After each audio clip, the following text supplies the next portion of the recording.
Hey everyone, in this training, I'm going to walk you through exactly how to get sponsorship for your conference. Whether you own a conference as your main business model or your business runs a conference as a way to improve your industry or attract new clients, or maybe you're an association or membership org and you run an industry conference for your members. If you find yourself in that category, then this video is for you. Check it out.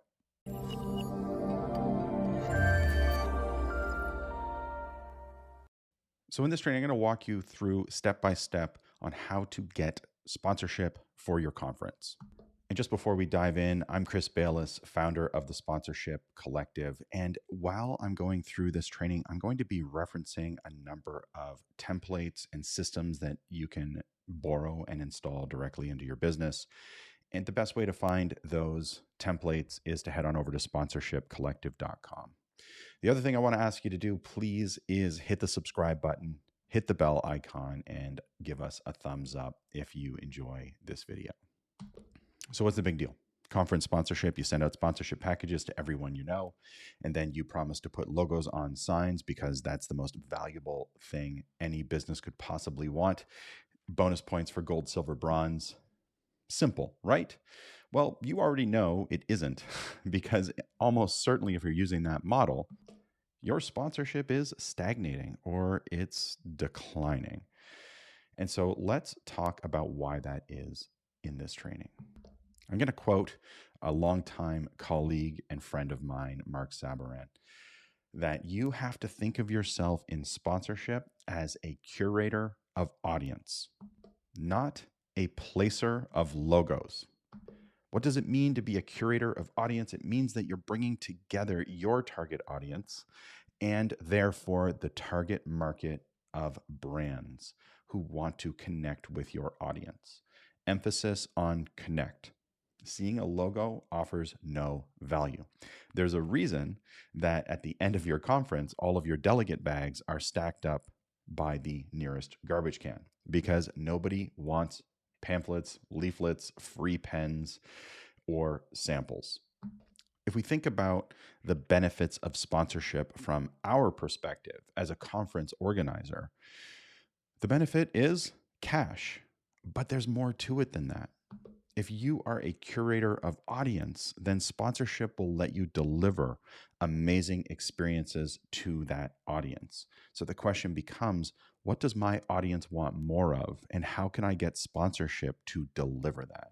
Rather than how can I force my audience to see more logos, more e-blasts with logos on them, and more delegate bag inserts that they have to throw out.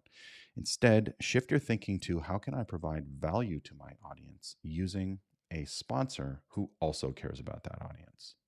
But what are the benefits to the company, to the brand for engaging in sponsorship? Well, I can tell you right now, it's not awareness.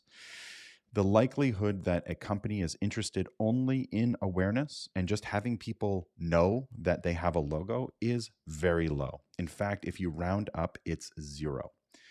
The benefits to the company are getting your audience into their sales funnel, whether that's downloading something of interest, whether it's going to a particular website, whether it's giving up their email address, product testing, agreeing to a meeting. Maybe your potential sponsors want to build thought leadership by speaking from the stage. These are the things that sponsors want. And the closer you can bring your sponsor to acquiring new clients through your conference, the more you can charge, which is why logo placement is pennies per view in evaluation. And things like speaking from the stage are hundreds of dollars per attendee. The closer you can bring your audience to the brand, the better for the brand, but also the better for your audience if done right. So let's talk about the step-by-step process of getting sponsorship for your conference. Step one starts with building your inventory. Now, most people articulate their inventory as a grid in their sponsorship package labeled gold, silver, bronze. There are few absolutes in sponsorship, but this is one of them. If you have a grid in your sponsorship package labeled gold, silver, bronze, or anything similar, you should stop that immediately. This is not the path to sponsorship. but having an inventory of things that you can offer a potential sponsor based on their interests as you do discovery and customize opportunities. That is the path to sponsorship. Why make a sponsor take an exhibit space that they don't want just so that they could be frustrated with their experience with you, when instead you could simply ask your sponsor the question, what are you trying to achieve and how will you measure outcomes? If you know those two things, then you can go back to your inventory and grab the assets that deliver that and only that. And the more custom you are, the more you can charge. It's an interesting paradox. The less you sell the sponsor, the more you can charge for it. So you really do need to build your inventory first so that you can clearly outline the marketing assets and ROI to your potential sponsor. Then you need to know your audience. Now, if you are in the conference space, it's fairly simple to know your audience because you can define them by the subject matter or the profession that you're catering to. However, that's not enough. Brands want 25 plus data points on your audience. Not just the entire audience that attends your conference, but you also want to be able to build out at least 3 niche audiences or avatars. So you want to be able to define your macro audience and then 3 niche audiences. There's a saying in marketing, the riches are in the niches. And this is incredibly true in the world of sponsorship. 1,000 eyeballs seeing a logo is worth nothing. 100 people attending a sponsor workshop could be worth 6 figures. It's up to you to know your audience, and you have to know a lot about your audience in order to close sponsorship, but also to break out of the boring, tired, old school gold, silver, bronze method. Because the next step in getting sponsorship is to create activations. Activations are really just a fancy term for cool experiences for your audience. Think of the last time you were at an event or a conference where they had a really cool food experience or a cool networking experience or maybe a beverage tasting experience, and you walked away saying, that was amazing. That was an activation. Now think back to the last time you attended a major event or a conference and you turned to your friend and said, did you see how many logos they had on stage? Wow, what a great experience. I'm willing to bet the latter has never happened to you. So when we talk about sponsorship, a lot of people say, I'd rather use the word partnership instead of sponsorship. I disagree.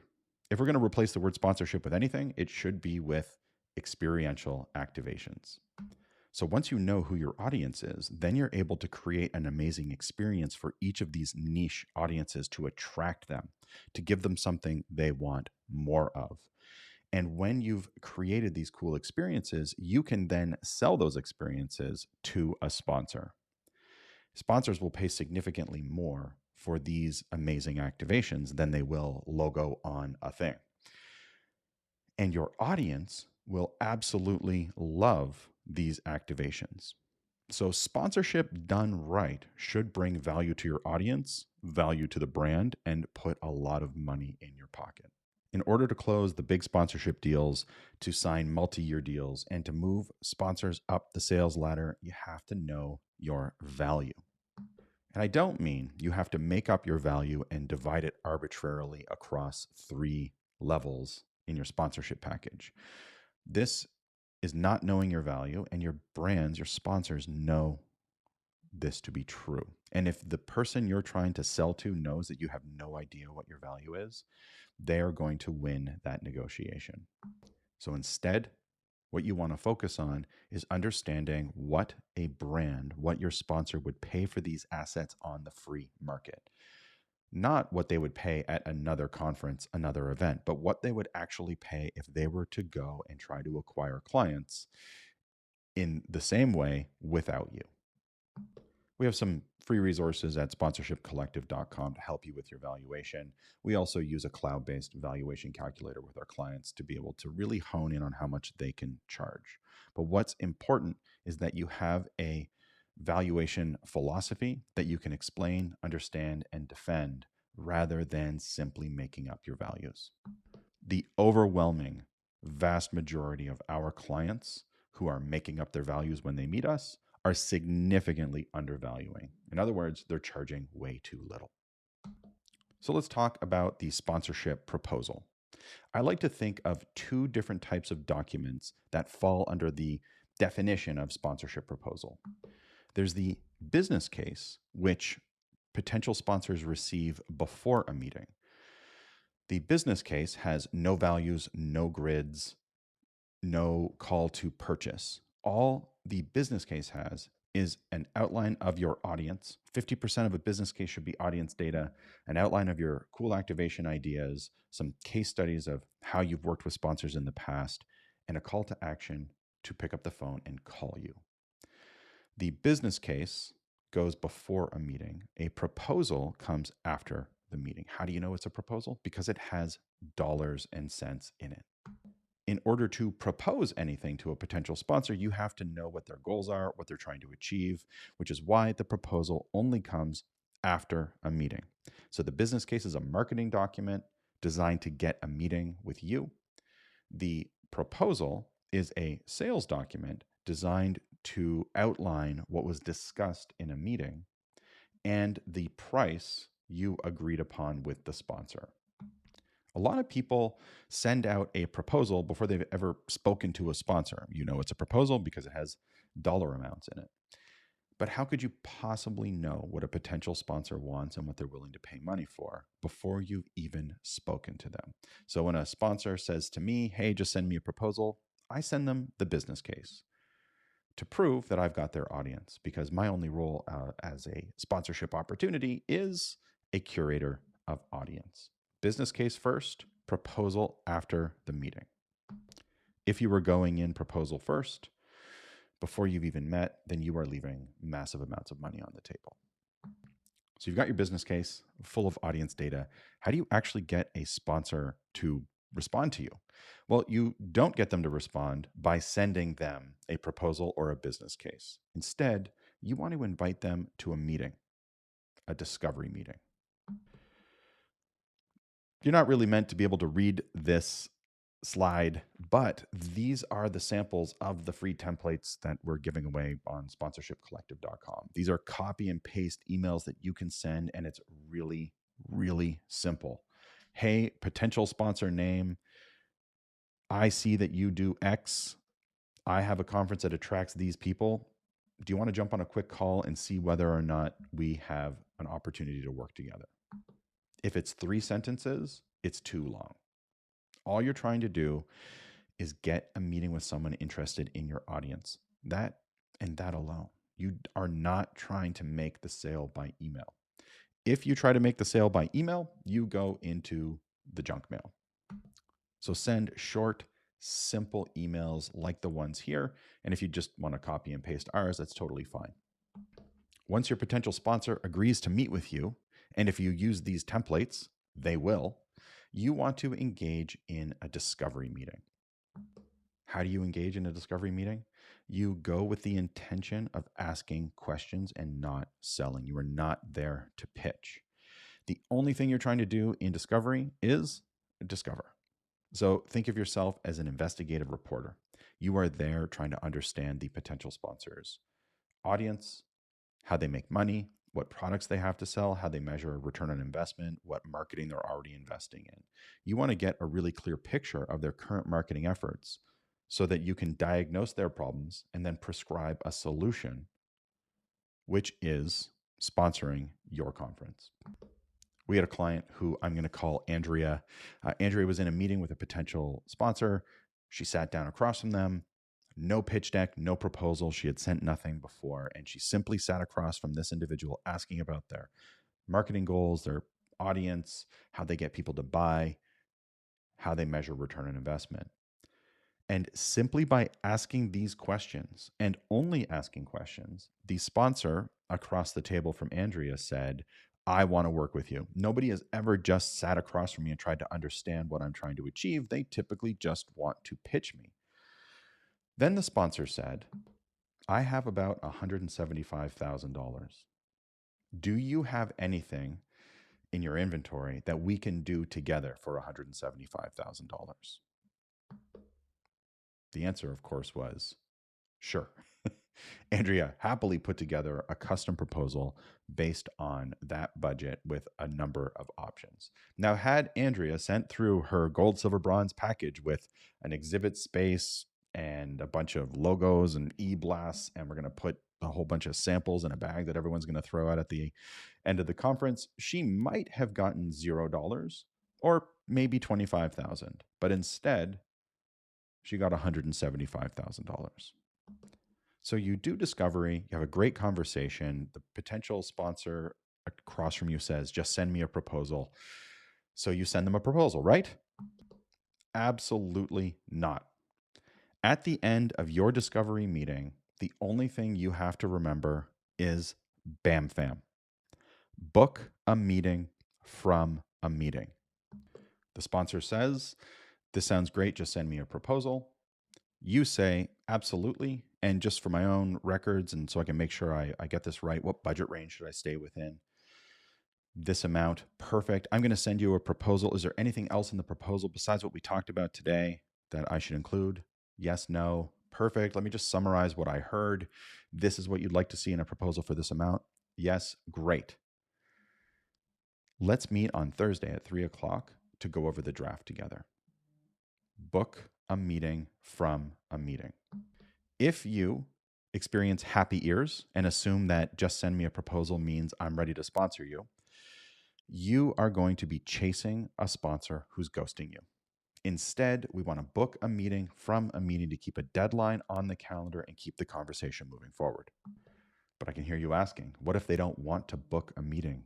What if they just want me to send them a proposal? I would challenge whether or not you did discovery and actually have someone who wants to sponsor you versus someone who's just being polite. I would rather hear a no in the meeting than spend hours crafting a custom proposal and weeks chasing someone who never had any intention of working with me in the first place. If they're serious about working together and I did a good job in discovery, they will agree to a meeting. If I did discovery well, built rapport and really understood them, and they don't want to work together, I should have made space for them to feel comfortable to say, no, we don't want to work together. Don't be afraid of objections. Don't be afraid of hearing no. Invite objections, invite the no, and respect it. But make sure you book a meeting from a meeting. The next step, of course, in closing sponsorship is to deliver on everything you promised. Now, why am I sharing delivery as part of your strategy to secure sponsorship? Well, if you don't deliver, you miss out on the opportunity to close, renew, and grow your potential sponsors. So, delivery is critical. And even better than delivery is over delivery. Why? Because within days of your conference ending, you're going to submit what's called a fulfillment report or a wrap-up report to your sponsors. A fulfillment report has everything you promised your sponsors, whether or not you under-delivered, delivered, or over-delivered. You're going to list what they paid you for each of these individual assets and the actual value they received. You want to have pictures, you want to have screenshots, you want to have samples, anything you can do to prove to the sponsor that they got the value you promised. Deliver this in person or via Zoom or by phone. Deliver the fulfillment report directly to the sponsor. Ask them for their feedback. And once you get their feedback of everything that went well, everything that could have improved, then ask them if you can submit a draft proposal for either your next education event or your next conference. If you delivered or over-delivered and got feedback and asked them to submit a draft proposal, 80% of the time they're going to say yes. And when they say yes, you're going to book a meeting from a meeting to go over that draft proposal. And then in that meeting, you're going to close them for the next event or the next conference. 80% should agree to this type of a meeting and should ask to see a draft proposal. 20% are likely to move on. The 20% who move on, I want to know within days of the conference ending, rather than budgeting for them to come back, hoping that they'll come back, only to find out 3 months before the conference that, in fact, they aren't coming back.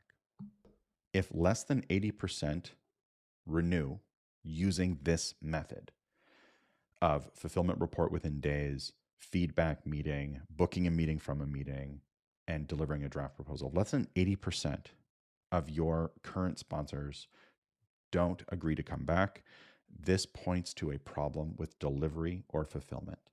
So if you want access to the templates and systems that I described in this training, head on over to sponsorshipcollective.com where you can download them for free. Also, please, if you want us to keep making free content like this available, give us a thumbs up, hit the subscribe button, and click the bell icon so you never miss an update. And I would love it if you could drop down below in the comments section your biggest takeaway from this training. What's the one thing you're going to implement right away into your sponsorship program? And remember, the sponsorship proposal does not make the sale. You do. Good luck out there.